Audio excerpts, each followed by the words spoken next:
Kim Woo-jum était un véritable élève d'élite. Ses résultats scolaires étaient à toujours admirer des autres, mais derrière ce titre d'élève modèle se cachait une vie d'une dureté étouffante. Après que Woo-jum soit rentré du centre de soutien scolaire, son père supervisait ses études toute la nuit. S'il faisait une erreur de calcul, son père le frappait à la tête. Ce n'est que lorsque Woo-jum résolvait le problème correctement que Seok-tae lui caressait doucement la tête et encourageait son fils.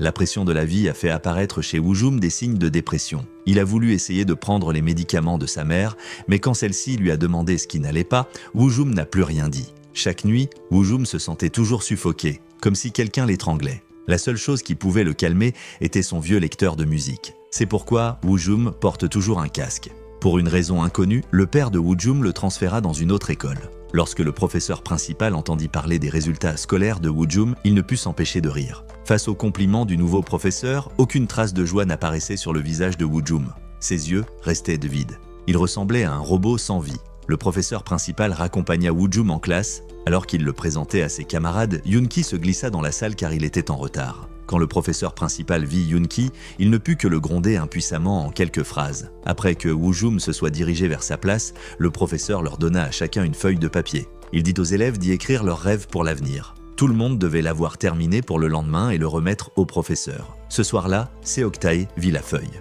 Il y inscrivit immédiatement le rêve de Woo-jum, devenir médecin.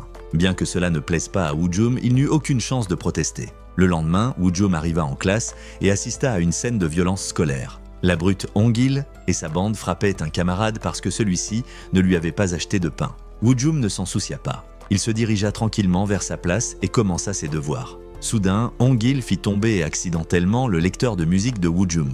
Woo-jum le ramassa rapidement pour vérifier. En voyant Hong-il frapper la tête du camarade à plusieurs reprises, Woo-jum pensa immédiatement au geste de son père. Cela le perturba. Il cria avec colère sur Hong-il. Les actions de Woo-jum surprirent tout le monde. Hong-il vit que le nouvel élève osait s'opposer à lui, alors il s'avança et lui donna un violent coup de pied. Personne autour n'osa l'arrêter. Hong-il ne s'arrêta que lorsque la cloche sonna. Après les cours, Hong-il et sa bande bloquèrent de nouveau Woo-jum. Il lui demanda combien d'argent il avait. Quand Woo-jum sortit son portefeuille, Hong-il le lui arracha. En voyant une liasse de billets dans le portefeuille de Woo-jum, Hong-il confirma qu'il était riche. Il força ensuite Woo-jum à enregistrer son numéro de téléphone. Hong-il menaça Woo-jum de répondre à ses messages en moins de 10 secondes.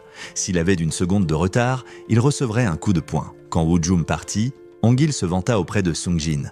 Mais Sung-jin ne pensait pas que Woo-jum avait peur de Hong-il. Le visage de Woo-jum ne montrait aucune crainte. Hong-il ne crut pas les paroles de Sung-jin. Il était sûr que Woo-jum tremblait de peur. Après être rentré chez lui, Woo-jum répéta la même routine. Il étudiait, sous la surveillance de son père, et se blessait avant de s'endormir. Le lendemain,